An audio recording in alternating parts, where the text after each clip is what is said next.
Hi you guys, welcome back to my channel. Today we are filming a get ready with me in my room. I'm sitting on the ground, hence the door. And I'm gonna be talking to you guys about how I became a model. First up, we have my little makeup bag. In this video, I'm also gonna be talking about tips if you wanna become a model and also things to do and things to not do. I first got scouted at a music festival it was called Lollapalooza, if you guys don't know it. I think it's international because it goes to Argentina too, but at the time it was in Chicago. I was still at home living in Chicago and I was 15, 16, like right around there. And let me just say, when you're at a music festival with all of your friends and you're just like vibing out and you've got your fit on and you get handed a card and a woman comes up to you who says, "I'm with a modeling agency in New York," you're like, that's it. Peak, baby, peak. So at the time I was really excited and I was kind of like spamming her. I was like, oh my god, like how can I make this happen, whatever.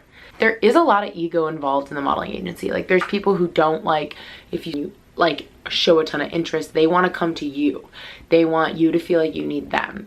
And I think at the time I was very caught up in that. Like I was willing to do whatever it took. And I think later in my career I realized, you know, the people who are successful aren't the people who just take whatever and are given whatever. Oh, also I'm out of my foundation, so we're using it like this. But this is the Lancome Tainty Dull Ultra Wear. This has literally been my go-to foundation for like 10 years. Next up, we're taking my beat ass beauty blender that I need to throw away, but this is her. I was willing to do whatever it took, like whatever it took, whoever I had to talk to, however much money I had to, you know, give up, like I would do whatever it took at the beginning. And people would take advantage of that power dynamic. So like the people that you see who have made it, they didn't just make it because they just took whatever they were given. They advocated for themselves, they had the hard conversations, they trusted their gut, they believed in themselves, they didn't work with people who didn't believe in them. Like, you don't see that side of it. There's so much that side of it, having to fight for it, having to work for it, having to advocate for yourself, having to become a businesswoman. And I think at the time when you're 14, 15, 16 and you get approached, it's like, let's do this, I will do whatever. And that opportunity didn't end up working out, and I was like, at first I was really bummed because I like kind of got caught up in the vision. I was like, this is it, this is my life, this is what I want to do. And I think a part of me was going into it for the wrong reasons. I thought, how cool would it be to show this person up, to show all these people who ever hurt me up and show them like, this is who I am, this is what I can be. And while that's like an awesome fire, that can't be the reason, because it has to be for you. Because when you don't have those people in your life anymore and you don't have these things and that thing, you still have to want it. And if that's the only reason and you've healed from those relationships and then you're like, wait, why am I doing this? That's not gonna be fun. So I think for me, I realized this is about something bigger. This has to feel like it's about something bigger. And when I finally signed with an agency, I was about 18 years old. And I made a promise to myself that when I was 14, 15, 16, whenever I first got scouted, I would not try to model again until I had a better relationship with myself where I did not need that approval from other people. This is the Solar Paint Glossier bronzer, and the shade is Ray. This is like my favorite ever. At this point I was 18. I put on my outfit. I was like, Mom, I'm going to get scouted by a modeling agency. And she was like, what? Sure you want to do that? And she was like, and I was like, yep. And she was like, all right, do your thing. I'll see you tonight for dinner. And I went to agencies in downtown Chicago because I was, again, still living at home. Now I'm in New York. And I was like, this is something that I want for myself. I want this for me. I feel better about myself. This is about my journey. I've gotten rid of that toxic relationship and now this is just about me. And I'm telling you, intention is everything. When I went in, I was like, the rejection, if it doesn't happen, isn't gonna hurt me, because this is about my journey with myself and my confidence, and I'm like, I can go do this. Like, now I can go do this. And I walked into a pretty big agency. I believe they're international, but they're definitely all over the US as well. And no one was there. There was no scouting director. And mind you, like, I don't even know if I looked up times to like come into an open call, because usually there's like select times you can go in and kind of like audition. They meet you, they take photos of you, they take your measurements, they just like feel you out. And I don't even think I went in. I just was like, it's business hours, I'm going. So that's what I did. And no one was there. They took some photos of me, but I could tell like the people who were working there, like they weren't, like they didn't want to do the extra work of like showing the scouter and like following up. Like they took the photos, but I feel like they weren't even like looking at me. Like they weren't super talking to me. And this is no hate to them. I'm sure they're great. There were just people there who like didn't really seem super interested. Not even in like in me, but just like in having to deal with like someone trying to get scouted in that moment. And I was like, that's fine. If people don't value me here, I'm out. I actually remember getting in the car and I was like a little bit discouraged, because this is a really vulnerable thing. Like you're saying, I think that I could do this thing that's just like so out there and like crazy, and you have to be bold and brave. I think I can do it. And it's a very vulnerable thing, and you kind of put your heart out there at the beginning. So I went to the next agency, which was Wilhelmina, which has since closed. I don't think they're open in Chicago anymore. I think it's just New York and LA. And I got a contract on spot, and that was crazy. I remember I got in my car and I played Roar by Katy Perry, and I drove home and I was screaming it and singing and like sobbing, and I called my mom and I was like, I did it, like I made it. And it was one of the best feelings. Like that day, besides anything that's ever happened in my career, that day was one of the best feelings, because I did it for the right reasons, and that felt so good. Okay, next up is my blush stick, my Milk Makeup blush stick, shade Work. You can use it on your lips and cheeks. I only really like it on my cheeks because the lip color on me is not my fave, but it's a really good blush. And it's wintertime, so we're putting a tiny bit on the nose so I look like I've been in the cold. At first I did not get why people did that. I was like, but you're not. And now I'm like, wait, it's just cute. So we're rolling with it. But basically after that happened, I was like, let's get this done. I want this contract signed. Can my parents review it? And like, let's be done. And I was a legal adult at this point, so you don't really need your parents to review it, other than like my parents wanted to make sure for my safety I was good, which I always loved and appreciated that about them. They were always very like, go after your ambition, but we want to make sure whatever you do, like you're going to be safe and okay. Especially when you're doing something like modeling, where there are like people who try to take advantage of girls in the modeling industry, and boys, and on non-binary people too. I was like, Mom, we need to do this. And yeah, they looked over the contract. They were kind of like, I think you should wait or argue for things and defend, you know, like negotiate some stuff. And I was like, no, like let's just do it. And I will say, if you're starting and you're trying to become a model, don't do that. Don't do that. If your parents read it and they have a gut feeling, or if you read it and you have a gut feeling, and your parents and you both have the right intentions for you, like you're in a good situation where you can like trust that instinct, listen to it.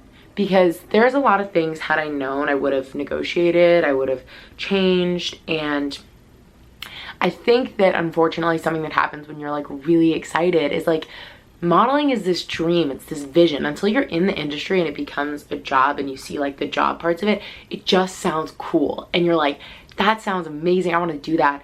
And you get so caught up in the dream, you forget, you don't know, you honestly don't know, because how could you until it becomes relevant later on, that there's a lot of things you need to know about this as a job and the people you work with, and this is a career.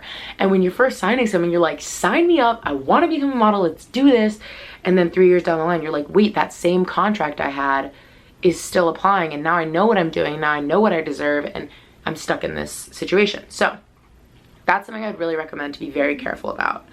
Next up, we're going in with my refi brush. It kind of looks gross, but it's not. Well, there's a hair.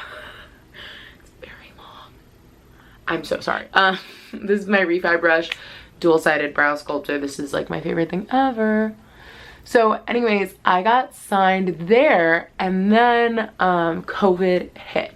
And that was really hard, because I was like, dude, I'm ready to go. Like, I feel like it's my time. I also during that time realized timing usually makes sense in the long run, and I think at the time I was like, I'm so ready for this. Like, I am so ready to become a model. And I didn't realize how much you needed self-validation before getting into this career, because it's not even like the rejection part. Like, I had some horrible experiences at the beginning with like rejection and all that, but I think it's the part where like you want it so bad that it becomes how you value yourself, and that part you can't live off of, because at the end of the day you have to find that value in yourself and then see it as a career and see it as this way to like make an impact or whatever you want to do with it, but it can't be your way of valuing yourself. So I'm going into my Hoola bronzer. I just use this as an all over face powder. I swear this Latina skin does not, I get so pasty in the winter. I know my Latina ancestors are just quaking with how pasty I look. COVID hits and I'm like, no, like I'm ready, like I want this. But I was also going through a lot with my relationship with myself, eating, my body, and I was like, I need to figure this out. I need to take this time to figure this out. I started really trying to heal my relationship with myself and my body and food. And I ended up redirecting my modeling career as this opportunity to like use my platform. And I was like, wait a second, this relationship with myself that I've developed and I've healed, this is a relationship that I think a lot of people have had with their bodies, where you feel insecure, where you need that external validation. And I want to talk about it. And I want to talk about it especially because I was also hosting a podcast on my campus called Hey By The Way, and I was interviewing people about body image and beauty standards.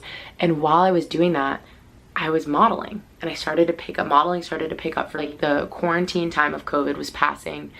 And I was on one side where I was watching beauty standards be created and manufactured, and I was on the other side where I was hearing people just like me who struggled with all these body image issues.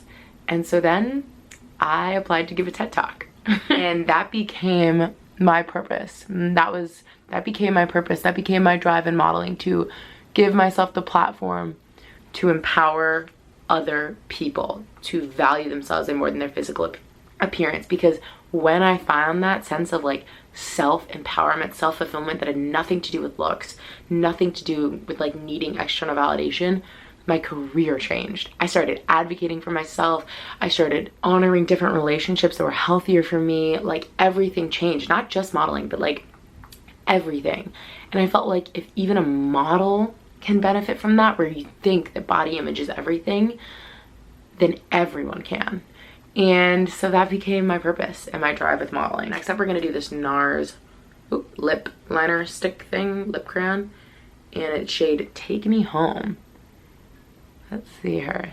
Oh, okay. So that is how I became a model. If you wanna become a model, I would recommend make sure that you're ready. If you guys wanna listen to my TED Talk, if you're thinking about modeling and you wanna know what it's like and you wanna know how I overcame those body image issues, I would really recommend checking it out, because I think I talk a lot about like the parts of modeling you don't see, and I think that's really important if you want to do this.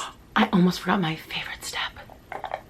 My Magic Balm by Jones Road. But I will give some basic tips as well for like photos, for getting in front of scouters at agencies.